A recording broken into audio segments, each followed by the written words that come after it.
Favorite animal kwenu? I hope mpo na good luck today. Kwa hivi kipindi cha jua huwa wanakuwa wanatulia na huwa wanapumzika takriban masaa 20 kwenye kivuli, then anakuwa na masaa 4 tu active. During the night yuko very active,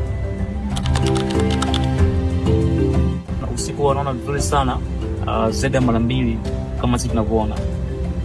Kwa hiyo very active. Simba huwa akiwa kwenye territory huwa anaweza karol 8 miles away. Kwa whatever you're lost in the jungle, ukisikia hiyo roaring, usende huo upande. Lifespan huwa anakaa miaka 15 mpaka 20, then wana get old.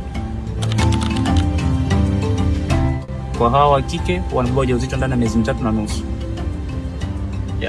Na watoto wanakuwa trained jinsi ya kuhunt na jinsi ya kuishi.